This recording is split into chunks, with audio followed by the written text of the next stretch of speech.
Hey everybody, and welcome back for another deep dive. Yeah. We all need that little boost sometimes, right? A little reminder that amazing things are possible. Absolutely. Well, you know what? You've sent in a ton of incredible stories about people who did just that. Yeah. Achieved what seemed impossible. And It's really inspiring to look at these stories. Yeah. And especially, what's striking is how many of these people faced just incredible obstacles, right. setbacks that I think would make a lot of people just give up. Yeah. But they didn't. They didn't? They found a way to turn those challenges into fuel. Okay, so let's jump right in.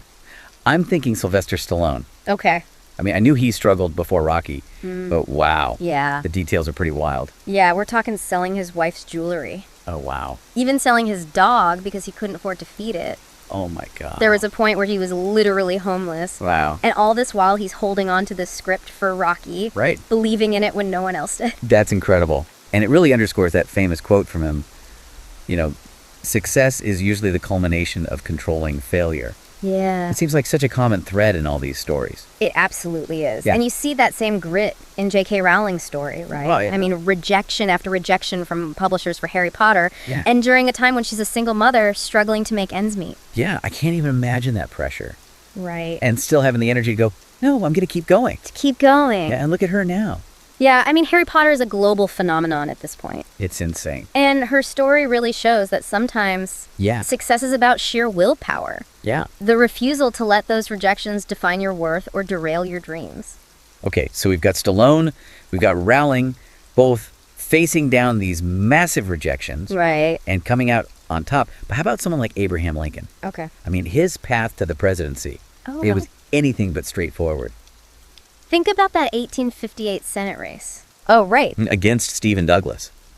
Douglas Lincoln poured his heart and soul into that campaign, Yeah. crisscrossing Illinois, engaging in those famous debates, Yeah. and he lost. He lost. But that loss, that experience on the national stage, set the stage for his eventual victory Wow. in the presidential election just 2 years later. So even in defeat, Yeah, there can be seeds of future success. absolutely. It's all about how you use those setbacks Yeah, to learn to adapt to become even stronger. exactly. Failure is not the end. It's just a bend in the road. Oh, I like that. It's about adjusting your course, refining your strategy, Right. and continuing to move forward with even greater determination. Okay, speaking of determination, let's talk about Arnold Schwarzenegger. Okay. I mean, the guy had a vision and he just executed it flawlessly. Yeah. Bodybuilding champion, Hollywood action star, Right. then governor of California. Talk about an ambitious plan. What's fascinating is he had this two-part plan mapped out early on. He knew that bodybuilding success could be his springboard to Hollywood. Oh. And he was relentless in his training, Right. pushing himself beyond what anyone thought was possible. So it's like he saw those smaller steps as building blocks, Yeah. each one bringing him closer to his ultimate goal. Right. And it's a reminder that even the biggest dreams can Mm-hmm. be achieved by breaking them down into smaller, more manageable steps. Right. And focusing on conquering each one with laser-like focus. And speaking of pushing beyond limits, Yeah. let's talk about Lionel Messi. Okay. This is a guy who was literally told he was too small to play professional soccer. Can you imagine being a young boy passionate about a sport and being told you physically can't compete? Right. Messi was diagnosed with a growth hormone deficiency, Wow. something that could have easily ended his dreams before they even began, But it didn't. but he didn't let it stop him. Nope. Went through years of growth hormone treatment, stuck to a rigorous training schedule, Wow. and the rest, as they say, is history. It's a His story is a testament to the idea that limitations, even physical ones, can be overcome. Right. With sheer willpower and dedication. Yeah. It's a message of hope and possibility for anyone facing seemingly insurmountable challenges. All right, so we've covered persistence, vision-defying expectations. Mm-hmm. But there's another crucial ingredient in these success stories. Yeah. That burning, can't stop, won't stop passion. Right. And when I think of passion, I think of Michael Jordan. Okay. I mean, the guy practically breathes basketball. And even he faced setbacks early on. Did you know he was actually cut from his high school varsity basketball team? Wait, really? Michael Jordan? The Michael Jordan. That's hard to believe. It's true. Wow. Imagine the disappointment. Yeah. The feeling of being told you're not good enough. The story goes that he went home and cried in his closet Wow. after being cut. That's actually pretty relatable. Yeah, I think we've all felt that sting of rejection at some point. at some point, yeah. But what Jordan did with that rejection Yay. is what sets him apart. Abs- He could have easily given up, decided basketball wasn't for him. Yeah, But instead, he used that experience as fuel. right. He practiced even harder, grew taller, And the very next year, Yeah. not only did he make the team, but he became the star player. Right. It's a powerful reminder that sometimes setbacks can ignite even greater motivation. It's absolutely. Yeah. And that's what we were talking about earlier, right? Controlling that failure. Right. He didn't let that setback define him. He used it to fuel his growth and came back even stronger. So it's not just about bouncing back. It's about using those setbacks to propel you forward, like almost a slingshot effect. Exactly. And you see a similar trajectory with Tom Brady. Oh, yeah. I mean, the guy wasn't a standout athlete in high school, wasn't heavily recruited for college, and was the 199th pick in the NFL draft. Oh, wow. I mean, a lot of people would have just given up on the dream at that point. Right, but not Brady. But not Brady. He had this unwavering belief in himself, this inner drive that just wouldn't quit. Right, and now he's widely considered one of the greatest quarterbacks of all time. It's insane. It's a testament to the power of self-belief. Yeah. To the idea that you don't need everyone else to believe in you if you truly believe in yourself. So we've seen this theme of persistence, vision, overcoming adversity. Yeah. But it feels like there's also this element of forging your own path. Absolutely. And Steven Spielberg is a great example of that. All right. You know, he was rejected from film school not once, but 3 times. Spielberg being rejected from film school 3 times, did that make him rethink his entire career path? Not at all. Wow. He saw it as a challenge. He was like, fine, they won't teach me. I'll learn myself. Wow. And he did. He snuck onto Universal Studios lot, created his own little office, and basically learned by doing. Yeah, it's incredible. He just took control. Yeah. Sometimes those closed doors Right. lead to even more amazing opportunities. It's like the universe is nudging you in a different direction. And that's a great point. Sometimes the traditional path isn't the right one. It's about being resourceful, Yeah. about finding your own way, even if it's unconventional. Speaking of unconventional, let's revisit Paulo Coelho's story. Okay. The Alchemist is now a global bestseller, Yeah.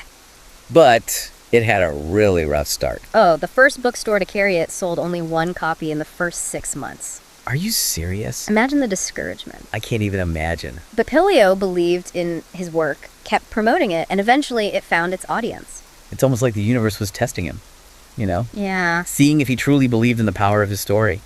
And once he passed that test, the floodgates opened. It's a beautiful analogy. Yeah. And it highlights the importance of trusting your intuition, your inner voice, Right. even when the external world seems to be telling you otherwise. So it's not just about controlling failure. Yeah. It's about having that unwavering faith in your vision, even when the going gets tough. Right. It's about staying true to yourself, to your passion, even when you face setbacks or doubt. And remember, there's no one-size-fits-all formula for success. What works for one person might not work for another. And that's such an important point because it's so easy to get caught up comparing ourselves to others. Yeah. And thinking, well, they did it this way, so that's how I have to do it too. Right. But these stories show us that success can look very different for each individual. Yeah. It's about finding what resonates with you, what aligns with your values and your goals. It's about embracing your unique journey, even if it's full of twists and turns and unexpected detours. Wow. So we've covered a lot of ground here, exploring these amazing stories of resilience and triumph. It has been fascinating to see how these individuals from such diverse backgrounds and fields all share this common thread Yeah, of controlling failure, using it as a stepping stone to success. absolutely. It's like that saying, what doesn't kill you makes you stronger. But it's more than just surviving. Right. It's about learning from those experiences and using them to propel you forward. Right. It's about that shift in perspective, viewing those setbacks not as defeats, but as opportunities for growth and refinement. Okay, so if we had to distill this whole conversation down Yeah. to a few key takeaways for our listeners, what would you say are the most important things to remember? Well, first and foremost, I think it's crucial to embrace failure as a natural part of the journey. Yeah. It's going to happen to all of us. Right. The key is not to let it derail you. So instead of fearing failure, we should almost welcome it Yeah. as a chance to learn and adapt. Exactly. Ask yourself, what can I learn from this experience? Right. How can I use it to improve? That shift in mindset can be incredibly powerful. And I think it's also important to remember that there's no one-size-fits-all path to success. Right. What works for one person might not work for another. It's about finding your own unique path, your own rhythm. Right. Don't be afraid to experiment, to try different approaches. Yeah. And don't get discouraged if things don't happen overnight. Right. Sometimes success is about patience, persistence, and trusting the process. And above all, believe in yourself and your vision. Yeah. Even when others doubt you. Even when you doubt yourself, hold on to that spark of belief. It's what fuels the fire, what keeps you going when things get tough. Beautifully said. These stories are not just about individual achievement, they're about the human spirit, about our capacity for resilience, creativity, and innovation. Yeah. They remind us that we all have the potential for greatness within us. So as we wrap up this deep dive into these incredible success stories, I want to leave our listeners with this thought. Don't be afraid to fail, to stumble, to make mistakes. Yeah. It's all part of the journey. Embrace those challenges, learn from them, and keep moving forward with passion and determination. And remember, no matter what challenges you face along the way, we believe in you. Thank you so much for joining us on this inspiring journey. We hope you've gained some valuable insights and are feeling energized to pursue your own dreams with renewed purpose. Absolutely. This is Podcast Infinity signing off.